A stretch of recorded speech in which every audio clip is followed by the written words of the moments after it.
Hey people, it's Nias talking. Now, I want to cover this. Now, the title of this is The N Word is a Deaf Curse and the Use of Language, so I want to talk about it. Now, it is my belief that that N word is a deaf curse. And one of the things I've come across that made me believe that is first off, I remember someone posting about the roots of that word and that it came from the Greek word. Well, first off, it was Negro, and then it was the Greek word necro, which meant deaf. Okay?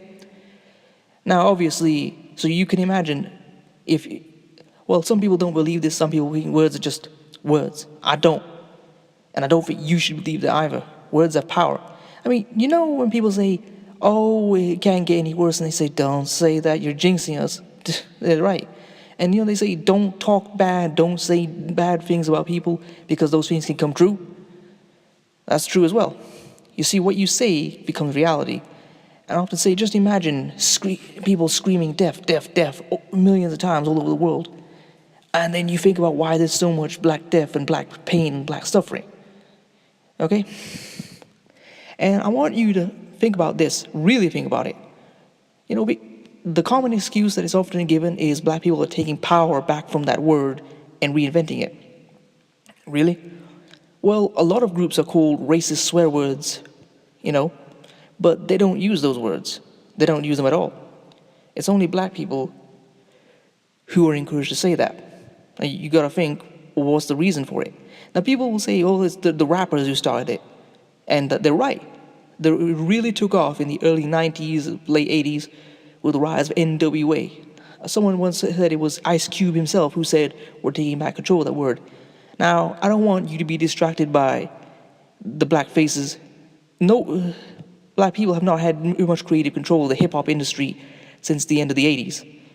A lot of these artists have been only signed when they agreed to put out a certain message. I mean, I remember seeing, what was it? I think it was on Vigilant Citizen or the site or the YouTube channel where they said that there was a meeting around 1991, 1992 in the house at the edge of LA where they agreed that hip-hop was going to be reorientated as a means to get black people to commit crimes or encourage them. You can't force them to, encourage them to commit crimes, to fill up private prisons, because one of the stockholders in the music companies, now again, that's not a fact that I know, I can't confirm that because I don't know what they personally own, had taken stock in private prison companies and they wanted to fill them up, make them more profitable, which all makes sense. I mean, follow the chain of events, then we have Clinton and the free strikes laws. Yeah, more people in jail. Well, more black people in jail. Okay? All right, now we've got that. What else is there? And some people will say, well, we're taking back control of the word. Why do black people need to take control of that word? Black people are the original peoples on Earth. They are the creators of the first civilizations and the cultures, I mean, the arts and the science. They don't need to take back control of the word. They need to create their own words, you know? And if they want to use it as a way to greet other people, why not use a word like brother? I mean, that's one of the things they often use, brother. So, you know, call each other brother. Treat each other like family, all right? You see someone and you know them and they're a friend, don't call them the N-word. Say, hey, how's it going, my brother? Talk to each other in nice, friendly words that make you feel happy, no matter who says it. And then you'll begin to like it, okay? Now, I've covered one area of the use of language and I want to say something else. Now, for racist people who use the N-word, I want you to take this on board. And it doesn't matter, a racist person can be of any race, you know, we know that.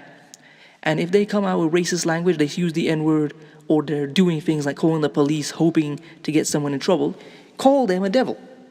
Think about it. That's exactly what they are. If you have blind hatred in your heart for somebody that you're going to use insulting language to total strangers, if you're going to have so much hate in your heart that you, for no reason, black people have not done anything to anybody. Not really. I mean, can anyone really describe where black people have enslaved people, colonized them, sold them into slavery, or done just evil stuff for the fun of it? Can you? No, I don't think so.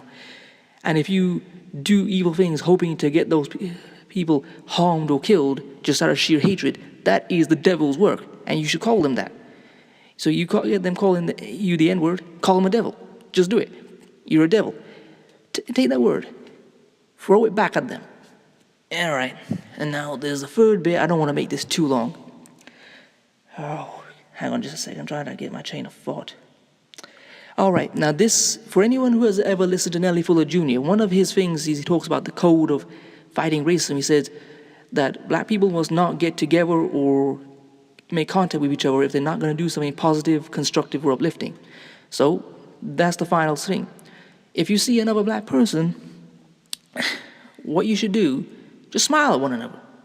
The first step to self-love is just treating each other as you would like to be treated.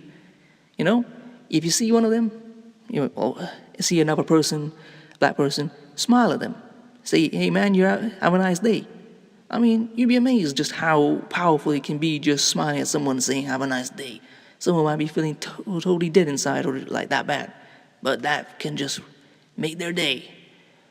Or go a little bit further. If they've got a nice suit or some nice clothes, don't keep it to yourself. Just say, hey man, that's a nice suit. You're looking good. Keep it up. Okay? Just treat each other nicely. Use words towards each other nicely. I mean, it's that old phrase. If you can't say anything nice, don't say anything at all. But that's not good enough anymore. Try and say something nice. Be friendly. I mean, there's something in Islam that it said that the sign of the end of days, is that a Muslim will not greet other Muslims, even if he knows he's a Muslim, wearing the Muslim clothing. He'll only greet people that he knows. Just say hello to people. Again, if it's safe. If you live in a dangerous neighborhood, that might not be a good idea. But if you live in a decent neighborhood and you feel that's safe, then just say hi. Or if you're on public transport, just smile at someone. Okay? Now, I don't want to go on too long. So anyway, I hope you've enjoyed this, found it educational. Please comment, rate, share, and subscribe. Peace.